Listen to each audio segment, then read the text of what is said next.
Evil spirits in the creek. So a couple of weeks ago, I was headed out to my family cemetery, about 5 miles outside of town. I hadn't been out there since a couple of days after Christmas, right after I had learned that my dad had finally lost his battle with lung cancer. I've spent a lot of time at the cemetery over the last few years.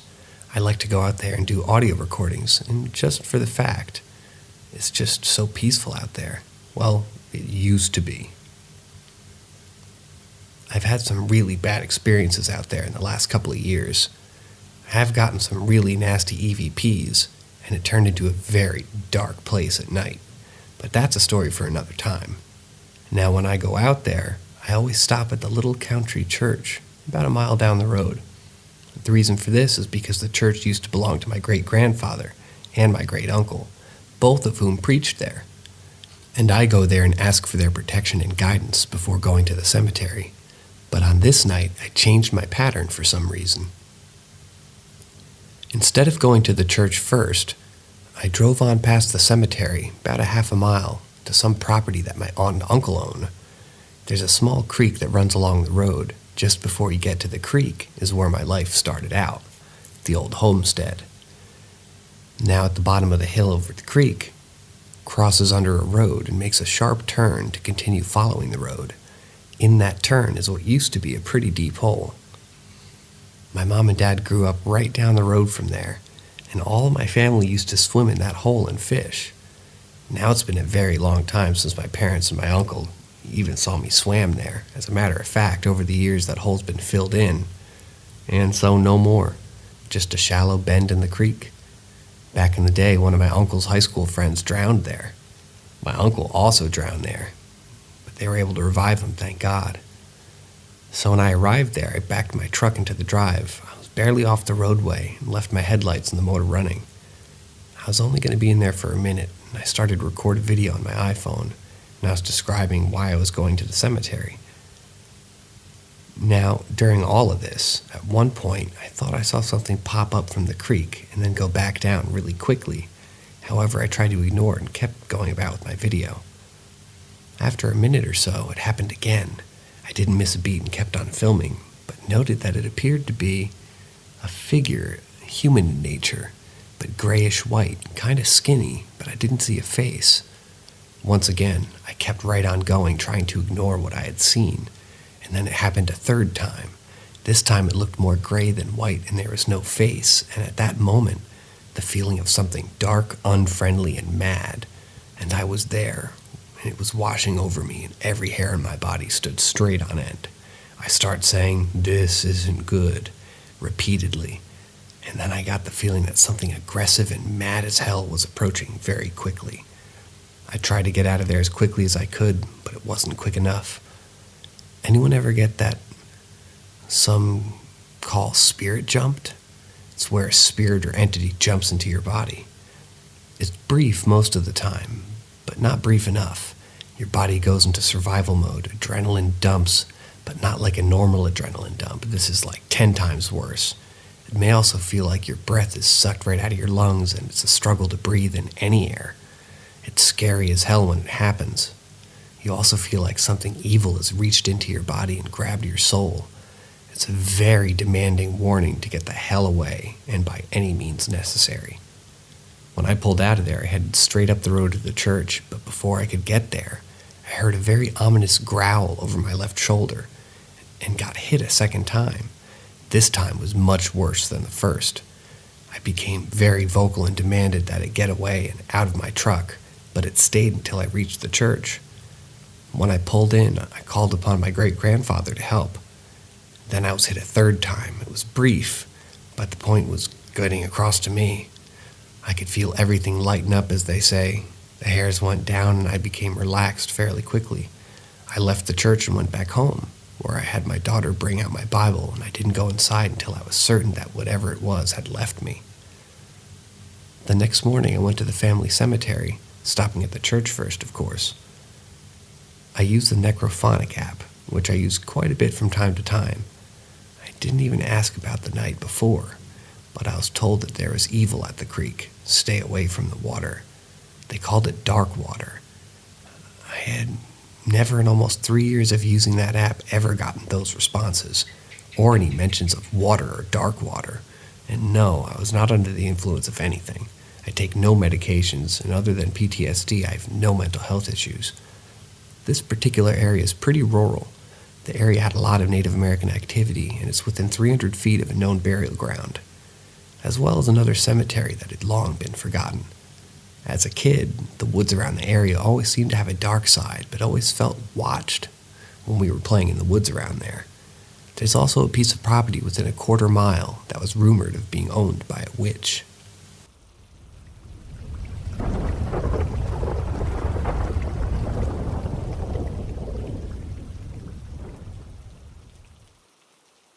The Forgotten Voices. So I like to go to cemeteries and walk around, and while doing so, I always record with my iPhone and my digital voice recorder. I find it interesting to see the different styles and types of headstones, as well as the ages of the deceased, and at times when I review my recordings, I get EVPs. This time was no different than any others. This cemetery is from the early 1800s and sits on top of a hill. One side is overlooking a man-made lake, so there's plenty of water to help add to the energy, if you believe that it does or can. So last night I start to review my audio recording. It didn't take long before the next EVP showed up, a faint but clear whisper of help in a male voice. Then as I'm narrating about where the cemetery is located, and that's when I started. And there was no lake there yet, just a valley, another faint EVP that says, "Look," followed by a few seconds later by a male voice saying, "Don't look." Both of these are in different tones. I then say out loud, "Here's a Civil War veteran. He lived until 1933. He was in the Army. I say that I was in the Army too. Thank you for your service." And as I walk, I get, "Come back, soldier," which made the hair stand up on me. Now the sound of a small plane flying overhead is heard, and I get this EVP in a male voice that says plane. Now I know that I have a definite intelligent spirit with me. Then I come to this smaller headstone of a 9-year-old girl. I'm going to call her Clarissa. On the top above her name was a picture of a stork flying and carrying a baby. I found it very sad, the pain that these parents must have went through. I'm a father of 6, all grown now, but it has always been my worst fear to lose a child. But as I'm describing her headstone and age, I say hello to her. Then in a female tone, I get this EVP. "Leave here." And a split second, another one in a male voice. "Dickhead." Maybe the mother and father? Then I come to another Civil War veteran. I'm going to call him Benjamin Suttles, who served with a COD 4th Ohio Cavalry. As soon as I said his name, there is a male voice that clearly says, "It was the war." Then over the course of the next 3 minutes and 25 seconds, I hear my name, Clinton, said in the same voice 4 times with a forceful whisper of "listen," thrown in 1 time in the same male tone of voice. At the end, I get out of the car to open the gate to leave, and as I'm opening the gate, it's inside the car still recording, and I get what sounds like a couple of hideous-sounding growls. Now, before someone says, "Well, you're near a lake, so it's probably voices of people out in boats," that's not the case. The temperature when I was there was the mid-40s with a stiff breeze and a wind chill lower to 40s and upper 30s. There were no boats out on the lake, and there's no one close to there to fish in the bank, and no parking areas near me. One side of the cemetery is the lake, the rest is the woods except for a narrow 1-lane road, which is not used much until summer, and the sun had already set. It was almost complete darkness. As I said, I use my phone for my video, and I use my old Sony ICD BX112 voice recorder. It's old as dirt, basically, but it's very sensitive and reliable. Only downfall is that there's no card to save it onto, so I log everything on paper when I review it. I go to a large number of cemeteries to do this. I don't do what everybody calls EVP sessions. I just record as I walk around and talk or ask questions. An incident at a cemetery very close to my home in 2019 got me into doing this. I've gotten some things that sound absolutely horrific or demonic. Pleas for help, and even threats of bodily harm. I've been called by my childhood nickname numerous times, and they even told me of my father's upcoming death. It wasn't 100% accurate, but it was so close that I can't ignore it. I'm still somewhat skeptical, but that's slowly wearing off. This stuff is out there, and it's very real. Too real sometimes.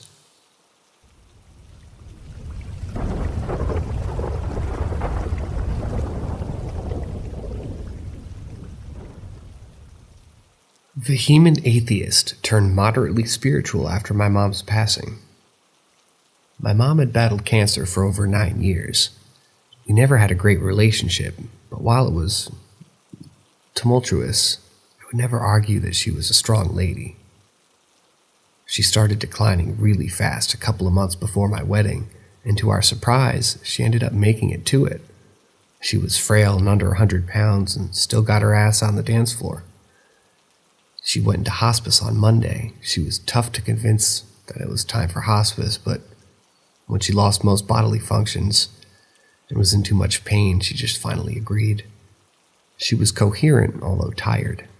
I worked from home, so I had been in and out of hospice that week, as work permitted. Every day seemed like it was the last, no change and still coherent. Thursday came around and I was sitting at my computer when I suddenly got this overwhelming feeling that I needed to go to hospice. I shrugged, called my coworker, and told her. She immediately said, "If you feel this, you need to go now." I rolled my eyes, assuming it was just anxiety. I decided I'd get ready to leave anyway, since it was a slow work day. As I'm getting ready, my other coworker, practically a surrogate mother, called me and asked how I was. I told her about the feeling, and she basically echoed what my cousin said, but added, "That's weird. I just finished praying for you and hoping you'd make it to the right decision." I just felt called. At this point, I was like, what the fuck? So I get my laptop bag, and just as I'm walking out the door, my phone rings again.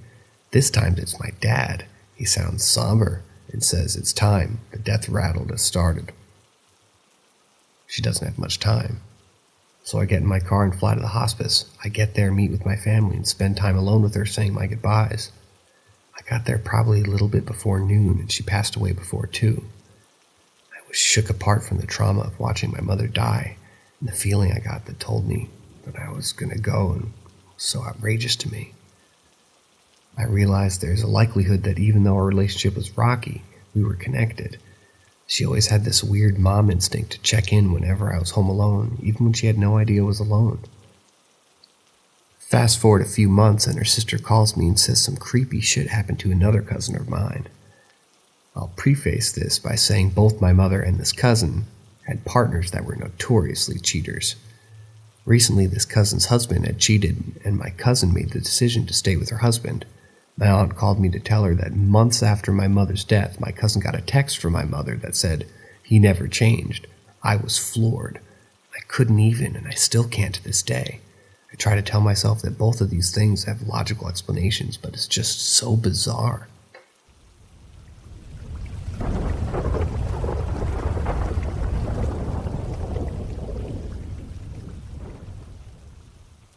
When I was in college, I worked at a little gas station in the middle of nowhere in Alabama, and it was open pretty late. It was a great job because after 10, we really had no one that came in, so I could turn on music and just work on my homework. One night, a little after midnight, I was getting ready to count down the register and pack up my things. I went to the office and back. I proceeded to start counting money when I noticed a heavy-set guy standing at the counter, looking at the wall of cigarettes behind it. I figured I must have forgotten to lock the door, so I walk out to apologize, only to find that no one's there. I figured maybe the camera wasn't working, so I shrugged it off, and I walked around the store. I also checked the door, and it wasn't locked, so I locked it. I went back to the office. Nothing on the camera screen, so I go back to counting down. A few minutes later, I look up at the screen again, and the dude is still there. And now he's standing with his back to the camera, pressed up against the beer fridge. I walk back out, now firmly shitting bricks. As I was a tiny woman and far away from literally everything and everyone, no one was there. I was terrified. I grabbed a can of wasp spray and searched literally every inch of the store while trying to call my boyfriend at the time to drive out there. He was sadly too drunk to do so and said, "You're probably fine," before hanging up. I summoned the remaining courage that I had and went back to the office. Locking that door behind me as I did before, I hurried through, counting everything again. Looking back up at the screen one more time, I saw the same dude standing there and looking at the office door where I was. He was perfectly still and not moving, but just standing there. I quickly finished counting the money down, threw it in the safe, and pretty much ran out of the store, not shutting off the lights behind me. The next morning, probably about 4 a.m., I was called by my boss asking me to open the store because he had felt a family emergency.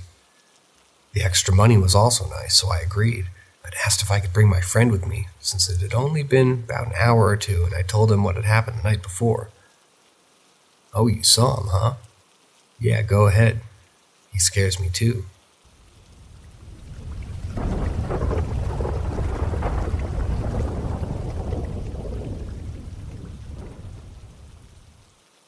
An invisible person in the washroom. I was in a towering commercial building yesterday, on one of the upper floors, when I suddenly had the urge to use the washroom. I looked around, but I couldn't find any washrooms nearby, so I decided to ask one of the office employees if there was a washroom nearby that I could use. One of the employees offered me and lent a key card that they would unlock the washroom on the same floor. I thanked her and headed off. When I arrived at the washroom, I was struck by its small size. It had only 3 stalls and 2 sinks, and the walls were a drab shade of gray that seemed to suck all the light out of the room. I headed for the stall furthest from the door, hoping to find some privacy. But as soon as I entered the washroom, I saw a woman walk out from the first stall and head to the sink to wash her hands. I didn't want to use the stall right after her, so I quickly headed for the third stall, hoping it would be cleaner. As I locked the stall door, I felt a creeping sense of unease. The stall was dark and cramped and smelt faintly of mold and decay. When I lifted the toilet seat, I was greeted by a nauseating sight. The bowl was filled with a thick, slimy substance that seemed to be moving on its own accord. I quickly decided to move to the second stall, hoping it would be cleaner. As I walked out of the third stall, I saw the woman still washing her hands at the sink. She glanced in my direction and said, "Catherine, you done yet?" I was confused. My name wasn't Catherine. But before I could say anything, I heard a voice from the third stall say, "Not yet. Maybe you should head back to the office first." My blood ran cold as I realized what had just happened. There was someone in the third stall, someone who had spoken to the woman as if they knew her. But I had checked all 3 stalls, and they had all been empty. I quickly finished using the washroom and left as fast as I could, my mind racing with questions and fear. As I stepped out of the washroom, I listened carefully for a sound of someone entering or leaving the washroom, but there was only silence. The washroom door had to be unlocked with a card when entering or leaving, which made a loud beep sound, but I heard nothing. It was as if the person in the third stall had never been there at all. The whole experience left me shaken and afraid, wondering what other horrors might be lurking in that commercial building.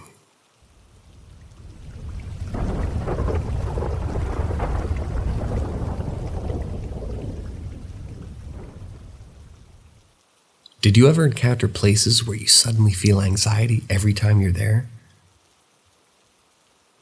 As I reflect on my past travels through the streets of my old city, I can't help but recall the numerous times I felt an overwhelming sense of terror and anxiety while passing through certain areas. It didn't matter what time of year it was, or what the weather was like, the feeling was always the same.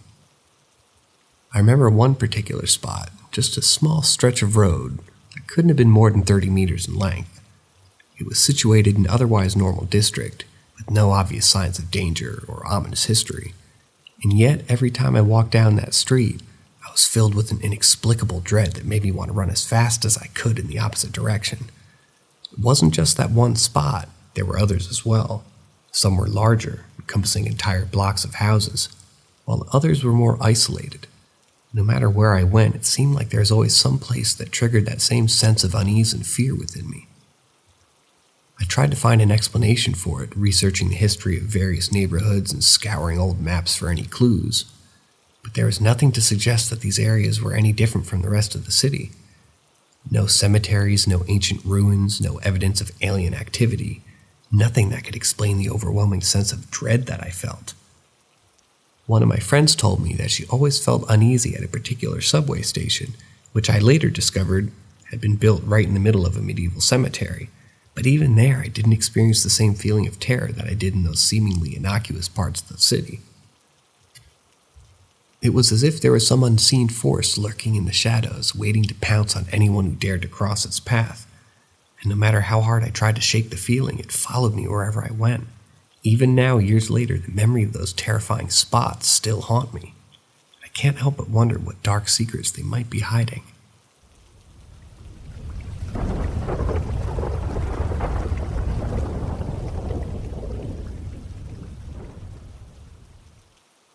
Once, I encountered an apple out of nowhere. It was a dark and eerie night in the park that covered several square miles, with forests, hills, and ravines. The moon was the only source of light, casting an ominous glow over the desolate landscape. It was so quiet that the only sound that could be heard was the crunching of leaves underfoot.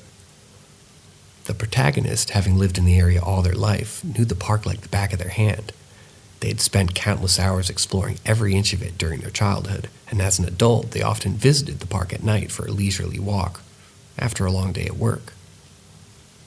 After they were walking down one of the alleys, the protagonist suddenly heard something moving in the grass. At first glance, they assumed it was a field mouse or some other small creature scurrying about, but as they drew closer, they realized it was an apple, a small wild apple that looked unappetizing and unremarkable. But there was something odd about this apple, something that made the protagonist's heart race. They knew the park like the back of their hand, and they were certain there were no apple trees or wild apples in this particular part of the park. The closest apple trees were half a mile away, and they'd never seen an apple in this area before. As the protagonist picked up the apple, they could feel a sense of unease creeping up their spine. There was no logical explanation for this apple's presence, and it was making them feel uneasy. Suddenly, a gust of wind swept through the park, rustling the leaves and causing the protagonist to shiver. The apple seemed to glow in the moonlight, causing an eerie light on the protagonist's face. They looked around, but there was no one around for miles. The park was eerily quiet, and the only sound was the rustling of leaves in the wind. It was as if the world had frozen in time, and the protagonist was the only one left in this desolate wasteland. They decided to take the apple home with them, determined to investigate its origin. But as they left the park and entered their home, they noticed that the apple seemed to be getting heavier and heavier with every step. Once they reached their home, they placed the apple on the kitchen counter and went to bed, hoping to get a good night's sleep. But the apple seemed to be calling out to them, its presence growing more and more ominous with every passing hour. When the protagonists woke up the next morning, they discovered that the apple had disappeared without a trace. There was no sign of it on the counter and no explanation for its disappearance. The protagonists decided to return to the park to investigate further, but as they reached the area where they had found the apple, they realized that something was terribly wrong. The trees were twisted and gnarled, and the ground was barren and lifeless. It was as if the apple had been the harbinger of something sinister, and its disappearance had unleashed an evil force that had taken over the park. The protagonist had stumbled upon something supernatural, something that had been lurking in the shadows, waiting for its chance to strike. From that day on, the protagonists avoided the park, knowing that something evil had taken root there. They had witnessed firsthand the power of the supernatural, and they knew that they had been lucky to escape with their life.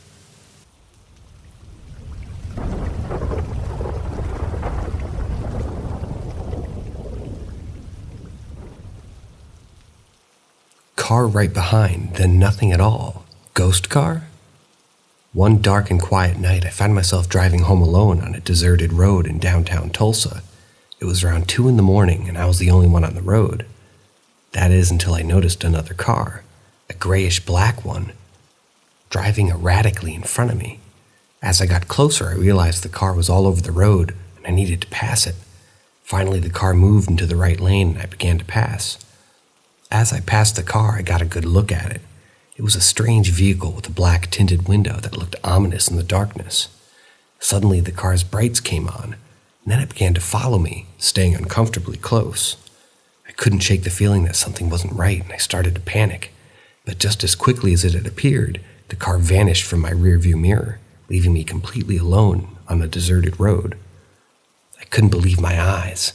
How could a car be right behind me 1 minute and then disappear without a trace the next? There were no exit lines for miles, and I couldn't fathom how the car could have turned off the road so quickly. My mind raced with possibilities. Was it a ghost car, a figment of my imagination, or something more sinister? I made it home, but I couldn't shake the feeling that something was off.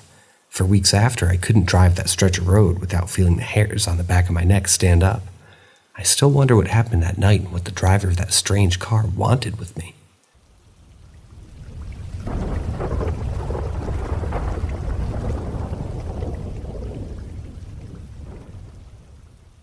I want a campfire tale? I've one for you and your friends. As a child, my parents always took me camping. We'd pack up the car and head out to the local campsites in Oklahoma and Missouri. Those were some of my fondest memories. Late nights spent huddled around the campfire with my parents and their friends, telling stories and roasting marshmallows. But as I got older, I began to hear tales that would make my blood run cold. One night when I was around 12 years old, my dad and his friends told me about a blind man who would wander the campsites at night. They said he couldn't see anything, but if he saw a flame, he would make his way towards it.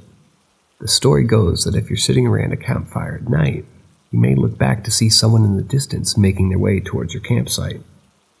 At first, I thought it was just a silly ghost story, something to scare the kids, but as the night wore on, the fire burned low. I began to feel a sense of unease creeping up on me. It was as if someone was watching us, lurking just behind the circle of light cast by the fire. And then I heard it, a soft shuffling sound like footsteps in the dirt. I turned to look, but there was no one there. I tried to brush it off as just my imagination, but then I saw something out the corner of my eye, a figure, barely visible, but in the darkness making its way towards us. I froze, my heart pounding in my chest as the figure drew closer and closer, and then I saw it, or rather the lack of it. This person had no eyes, just empty sockets staring back at me. I tried to scream, but my voice caught in my throat as the figure reached out to touch me. I don't remember much after that. My parents said that I must have just had a nightmare. But I know what I saw, and now whenever I'm camping and sitting around a campfire, I can't help but feel like something's watching me. Something just beyond the light of the flames, waiting to reach out and grab me. So be warned, my friend. The next time you're sitting around the fire, keep an eye out. What you hear may not be just the wind.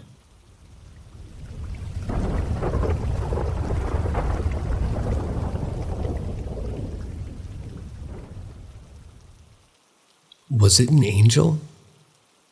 Years ago when I was 2, I lost my mother due to cancer. A couple days later, we lost my grandpa on my father's side. And to top it all off, I almost lost my dad due to a train accident. I don't remember much of this time in my life, even though I'm told I should. The little I remember is from the accident when my father was able to come home. I remember him having burns in several parts of his body. I can still see some burn scars on his arms. And that often wouldn't play with me because he was in pain, but he would try his best to give me attention anyway.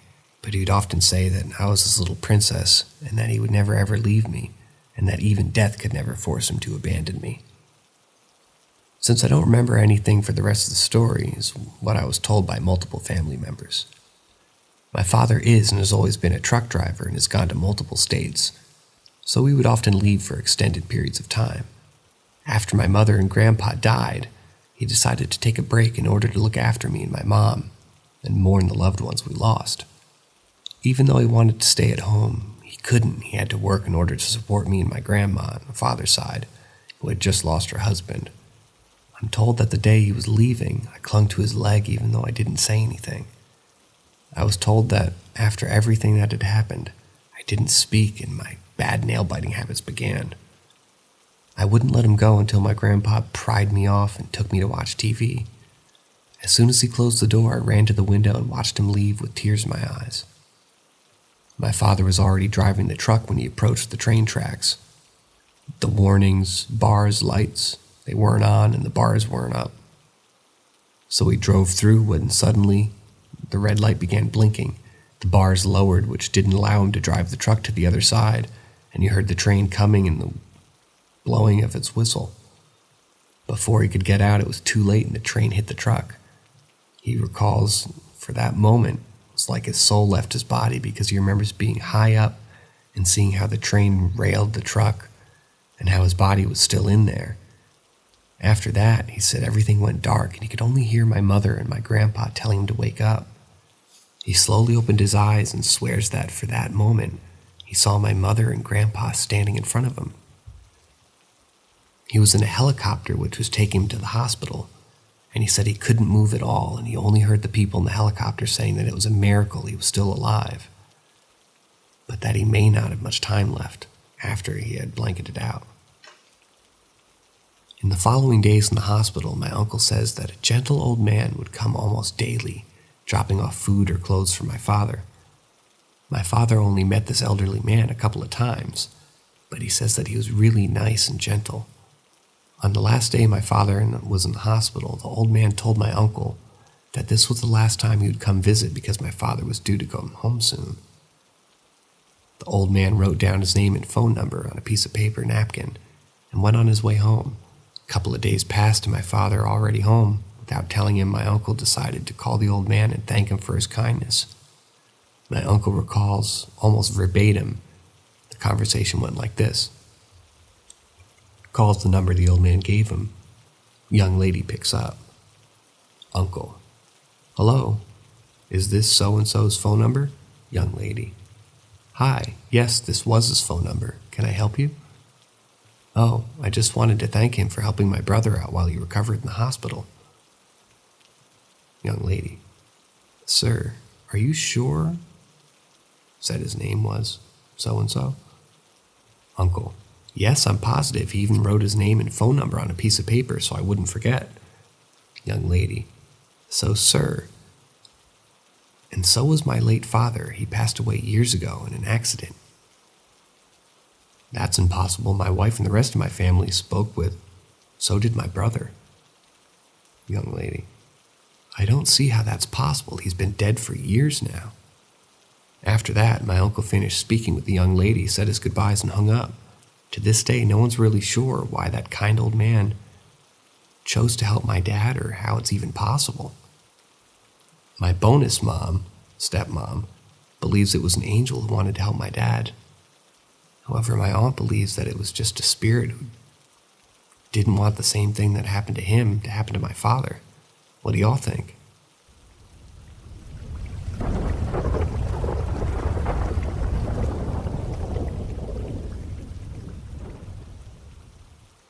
The figure on the cove. In Ireland, you're never far from the sea. I'm very used to my proximity to the water. In a way, I imagine many of you aren't due to simply geography. I was born on the north coast of Ireland, technically in Northern Ireland, near Ballycastle, a small town up there. Like most coastal towns, our part of the world comes alive in the summer with people from all over, but in the winter, it's quite barren and isolated. Unlike most people, it was that time of the year in the beginning and late autumn and running through the middle of spring that I enjoy sea the most. There's something quite special about having access to sprawling beaches when most people don't bother to give them a chance. Even on dull days, the roar of the sea in all of its expanse calms me, particularly at dawn or dusk when the light of the sky makes the water glimmer with a mystery that I can't characterize. My story begins and ends with the sea. Before I really begin, I'd like to give you a brief rundown of Selkie or Silkie lore. Selkies are a type of being who, legend has it, inhabit the sea around the northern British Isles, although they can be traced as far as Iceland. The sea north of Ireland is inhabited by seals, and it isn't uncommon to see a colony of seals or perhaps an individual further out in the towns. I don't know if there exists an animal more charming than a seal, with its lively bark and its smiling face, so like that of a human. The Selkie takes the form of a seal, but is really being with the ability to remove its coat and take on a human-like form. Traditionally, tales speak of Selkies appearing as beautiful women, but if you delve deep into folklore, Selkies appear in all kinds of human forms. Legend has it that they appear in groups in moonlit beaches at certain times during the year, far from human eyes.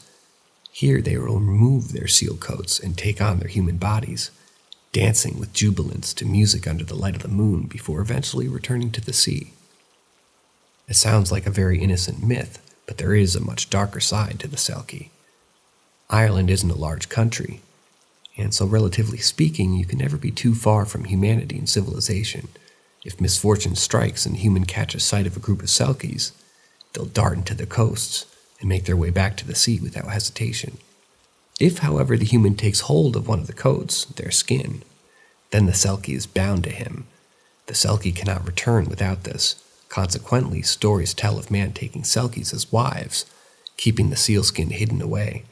The Selkie will never stop longing for its home and family, but it'll be trapped in the home of their captor for the remainder of their lives until they're able to recapture their lost coat.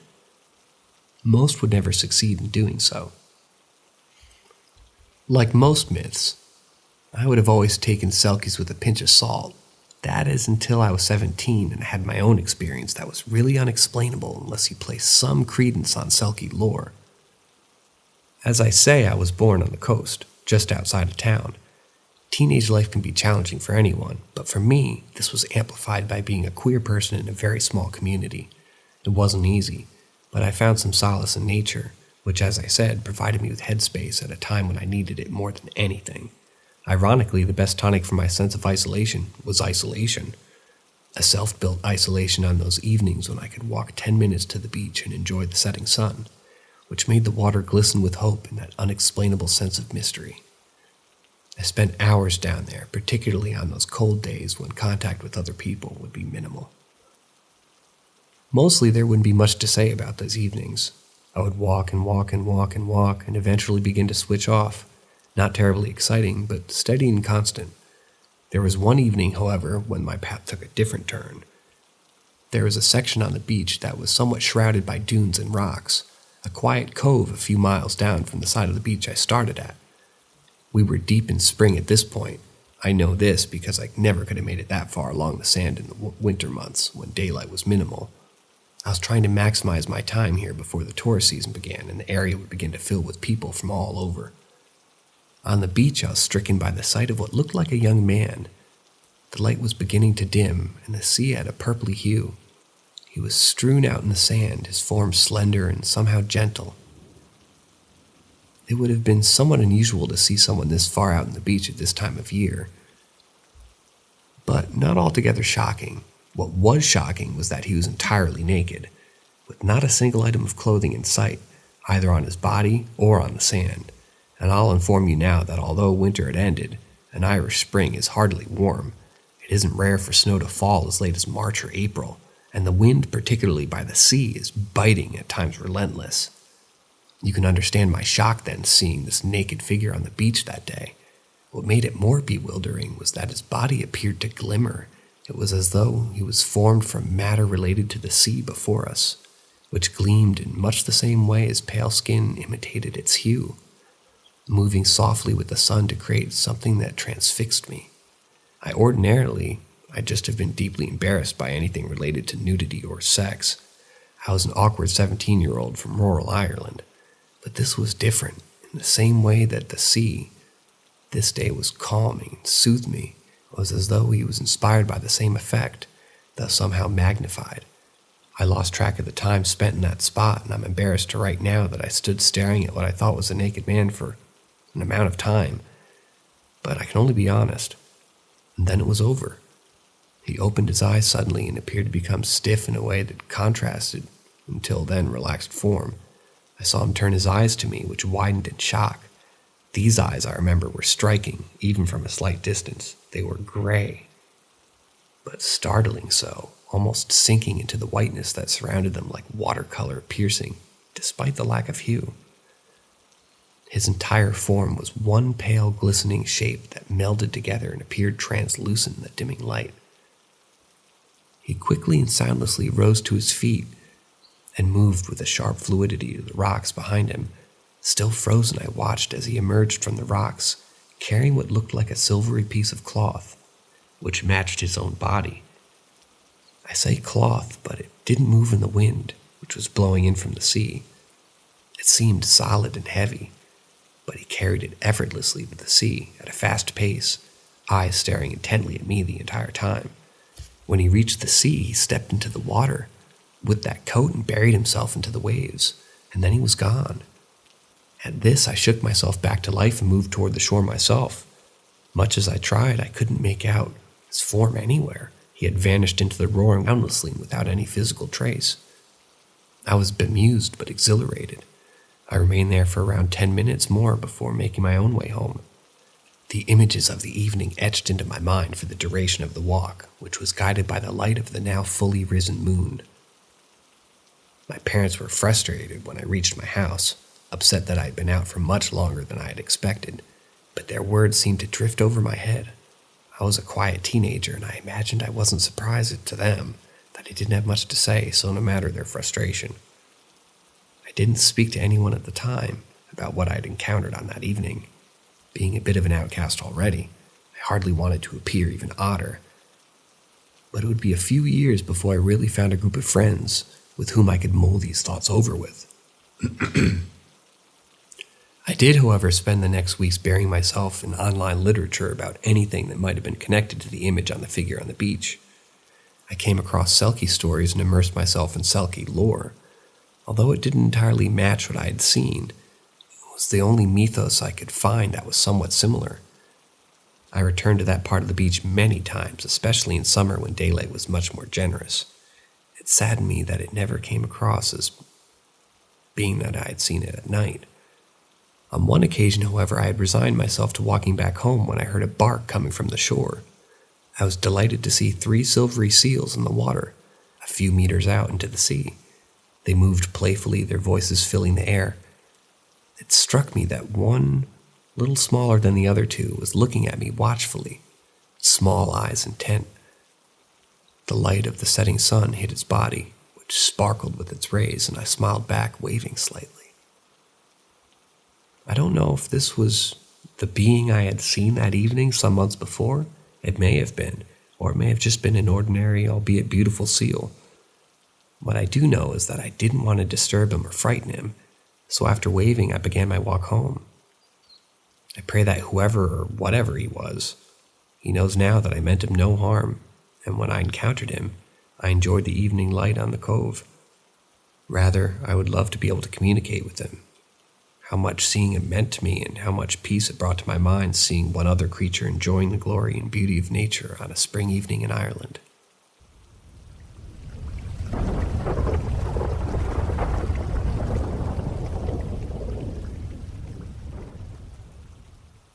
Heard a little girl crying for help near our pond.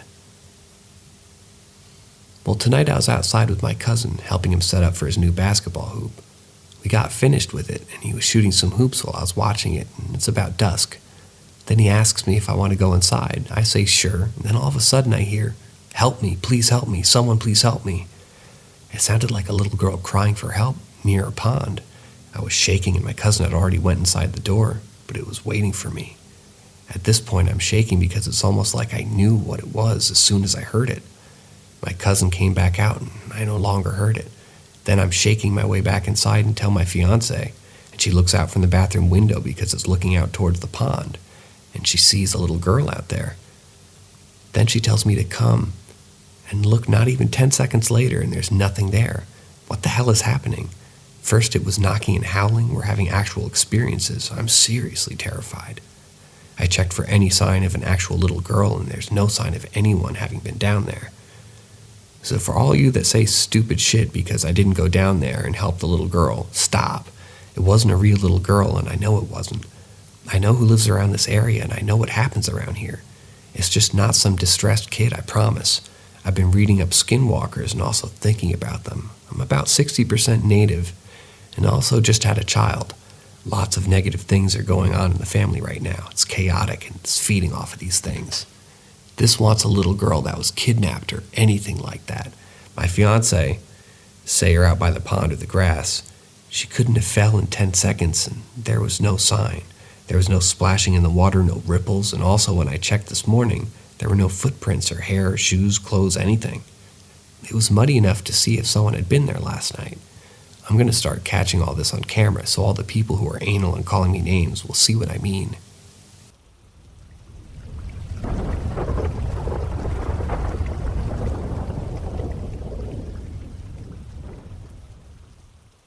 It's just a nightmare, right?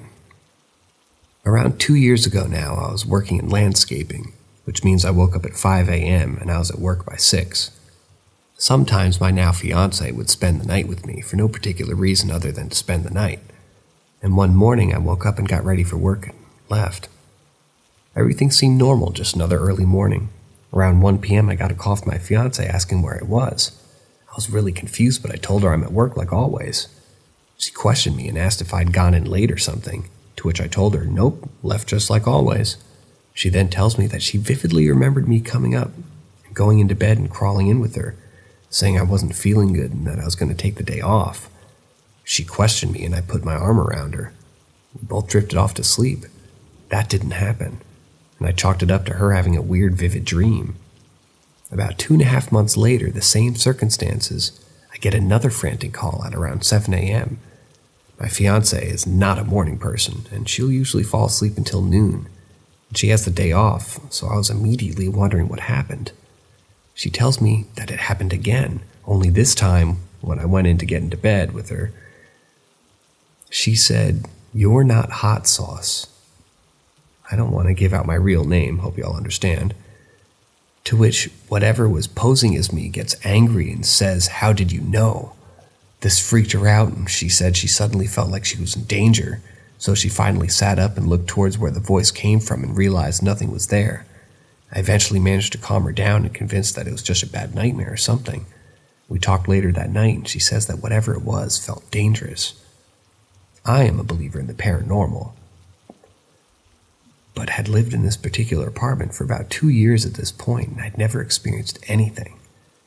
The next day, she decided to stay the night again, since I didn't have to go to work, and she felt safer sleeping with me that night due to the previous morning. I agreed, and we went to bed like normal. That night around 3 a.m., I'd woken up to use the bathroom. Still half asleep, I do my thing, and suddenly the curtain to my shower flies open. I'm not talking about moving a little either. I mean like it was completely closed and suddenly it was pushed all the way to the other side, showing the shower to me. I immediately awake and aware now and jump out of the bathroom, stand there for a few seconds almost waiting for something else to happen, but nothing ever did. I didn't go back to sleep that night and I told my fiancée about what had happened. When she woke up, a few other small things happened after this too, but I'll end this here to see what y'all think of this. I'm honestly still confused about it to this day, and I never really understood what was going on for the rest of the time that I lived in that room.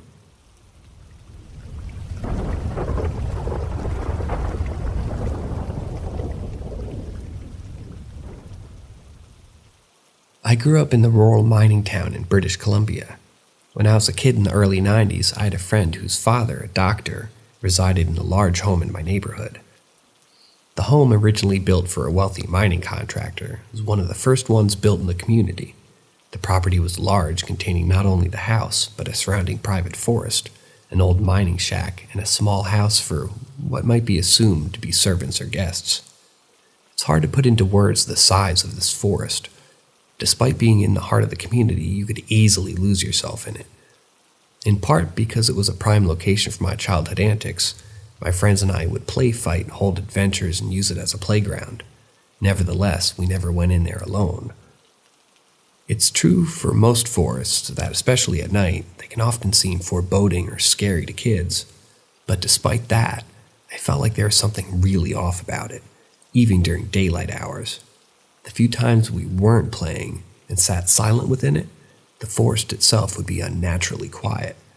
It had that foreboding feeling, like a calm before the storm, where we'd get a tense anxiety about the location. As kids, it was something we'd brush off and move on from and try to forget.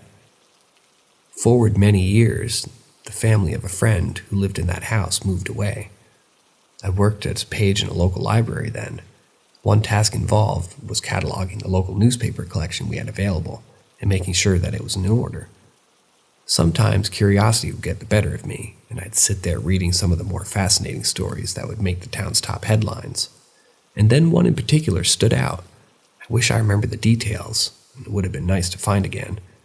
Back in the late 60s, the teenager son of a wealthy contractor who owned that property went missing walking home from high school. Witnesses recall seeing him walking along the road and into the forest surrounding his home. One witness in particular remembered saying goodbye as she went into a different direction as he entered the forest. He never left the forest. His body was never found. The only evidence the police ever found was a bloodied blanket in an old mining shack owned by a hunter who resided close to the property.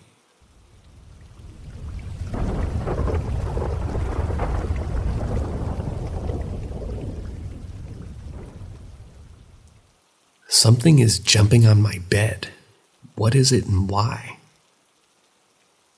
As I lay down in my bed, a feeling of unease washes over me. I can sense that something is not quite right. Despite feeling exhausted, I'm hesitant to close my eyes and drift off to sleep. Just as I'm starting to doze off, I feel a sudden pressure on my head. I try to ignore it, but the sensation persists. It feels like something is jumping out of my bed and settling down beside my knees. At first, I think it might be my imagination, simply playing tricks on me. But the weight is too heavy for that. I can feel the entity's breath on my skin, but when I look down, there's nothing there. This is not the first time this has happened, but it's becoming more frequent. I have no pets, so I can't explain the presence of this unseen creature. It is larger than a cat, possibly the size of a fox. Despite my fear, I can't help but feel a strange sense of comfort when this creature visits me. It seems to lull me into a peaceful sleep, but the thought of an unknown entity lying beside me in bed is terrifying. I try to rationalize it, thinking it's maybe my mind playing tricks, but deep down, I know that something is there. Something I can't see, but can feel. And the idea of that something could be there is enough to make me never want to sleep again.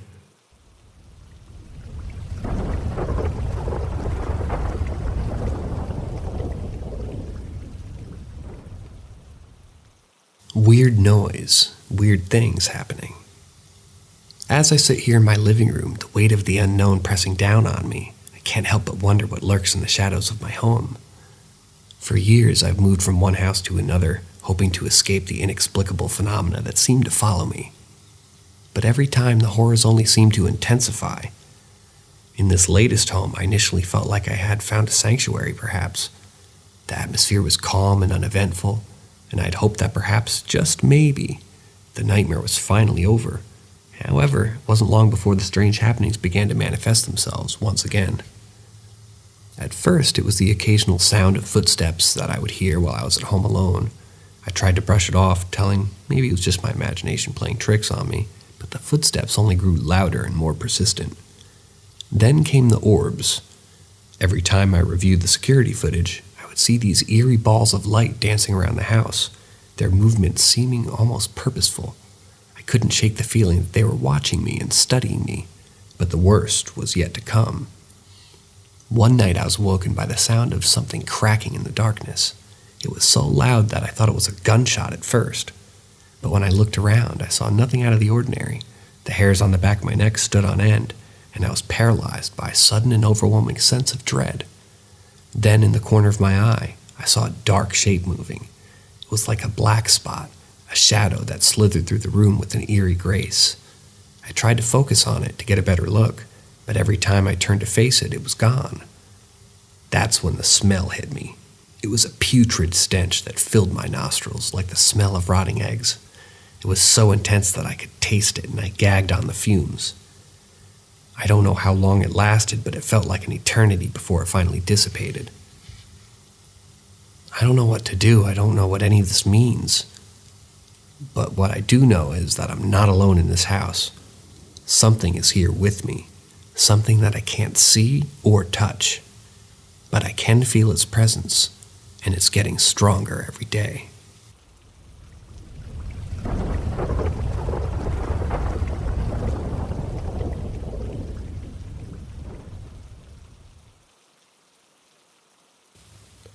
A choice to be made. In 1980, in San Jose, California, I'd recently started seeing someone my age whose family was from Texas, and they were religious, without being the type who preached hellfire and adherence to church-going.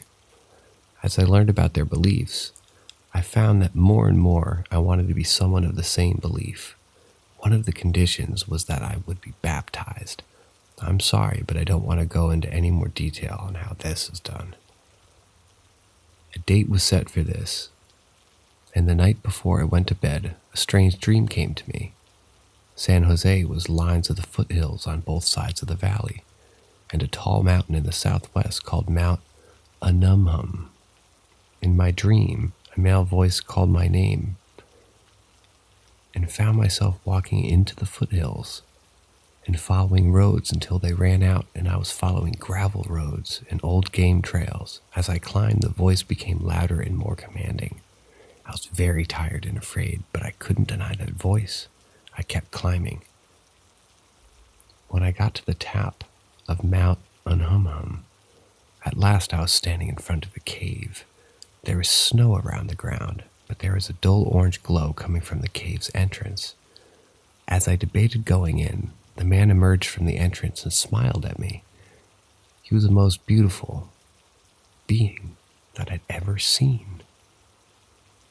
In my mind, he asked me to follow him inside the cave, so I dutifully walked behind him. The glow inside the cave was a massive furnace or crucible, and I could hear screams coming from it. He smiled in delight at the sounds, and his hands were masses of flowers. One by one, he would take a blossom and throw it into the fire, and a horrible, despairing cry came out. I suddenly understood, I don't know how, that he was evil. He had such joy at destroying beautiful things. Then I understood that the flowers were a metaphor for people who were being consumed, along with all their other hopes, joys, and sadness. I said, "You are the evil one," and he laughed as if I were a particular stupid child. Then he held out a flower to me and told me to throw it into the flame. I would have a good life and money, no sadness if I did this. He told me that this was the choice, and the only time I could make it. He was so beautiful and so majestic that part of me questioned if he was really evil, or my mind was twisting what was really happening. I prayed in my mind silently, and suddenly he was changed. There had been a blond man with blue eyes and a smile with all the love in the world that contained in it. It faded, and in its place was a tall being who seemed to be made of shadows. It had red eyes with the kind of ferocity that you would see in a caged tiger. It laughed at me, and saliva dripped down over its sharp teeth. I felt all the sorrow of all those people, and the whole soul shouted, "No, no, no." He laughed and told me I would find hell in my life, and good riddance to me.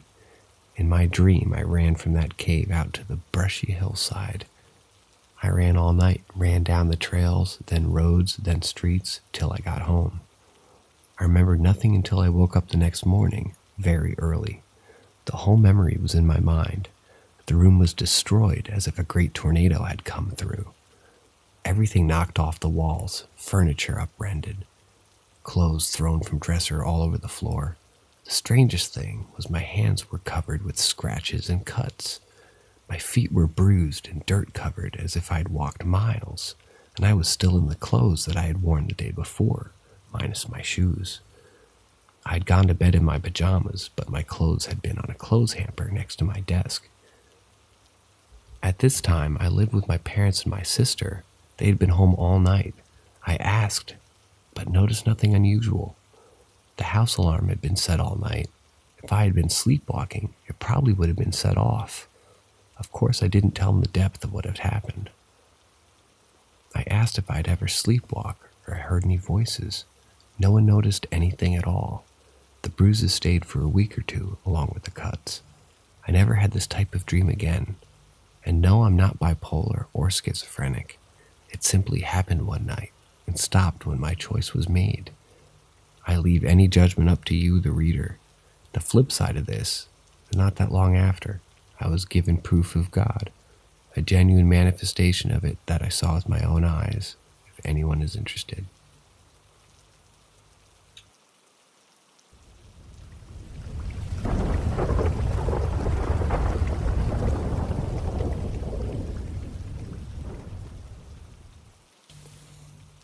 The Man Made of Light. In 1998, I lived in Hawkins, Texas. My ex-husband and I had a little old house there, set into a grove of trees. The whole town was probably 900 people. Our nearest neighbors were on the other side of a huge line of shrub oak trees that had been there for probably 50 years. We were about 35 miles from Tyler, the closest town of any size, and my husband worked there 4.5 days a week as a live-in guidance counselor for troubled boys. That meant that my little boy and I were on our own most of the time. He was 3, and I cherished the time with him, even when he tried to feed our VCR peanut butter and jelly sandwich. We'd been there for about 1.5 years when one night we started hearing tornado watches pop up on local TV broadcasts. I put him to bed and tried to stay up to make sure nothing was coming close. We were really out in the middle of nowhere and wasn't sure if any emergency personnel would give us any notice of damaging winds or tornadoes. I'd been getting an odd premonition. The oak trees for about 6 months. Every time that I looked at those scrub oaks, I would feel a shiver and a voice kept telling me to cut them. My chance finally came one day when the power company came out, started trimming dead limbs away from the transformer behind our house. I'm not a bit ashamed to say that I paid those nice guys under the table to take down those oaks. Unfortunately, our neighbor had a fit about that one and straddled our mutual property line. He was adamant that I leave that one alone. My husband thought I had lost the plot too. He couldn't figure out why I was on such a tear when those trees gave us privacy and shaded our small yard. I couldn't explain it. I took to watching them every time a storm came through. Well, this one night, the watch boxes were blinking red all over the area map, except for our little county. I fell asleep about 5 a.m. when the map started showing the storm line moving to the northeast at about 35 miles an hour. My son was up early, and I fed him his little breakfast and put him in the corner of the living room in his playpen to watch Toy Story. He loved that film so much and said in a quiet, "Thank you, God," when I broke it on the 100,000th play. This morning, he was quiet and still sleepy, so I got his favorite blanket and settled him to watch his favorite movie while I did a few breakfast dishes. I had a window right over the sink, and as I looked out, the sky turned an ugly, sickly green. If you've ever seen The Wizard of Oz, you'll know that neon green glow shot through the early morning light. My hair was standing up on my arms, and I quickly threw down the dish towel, took 2 steps toward the living room, and as I did, there was a rumble that shook the house, screaming wind that sounded like a freight train. You felt it as much as you heard it. I could barely keep my feet and heading toward the living room. There was a crack and the whole house shook. I stood there with my mouth open and looked at the window. There was that one big oak tree. The wind grabbed it and twisted it right off at the base, and I watched it lift into the air. The wind flipped it upside down and sent it like a pile driver through my living room ceiling.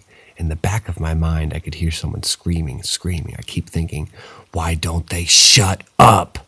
Then I realized that it was me and my son was buried somewhere under that tree. I screamed so hard that my voice was only a whisper for days.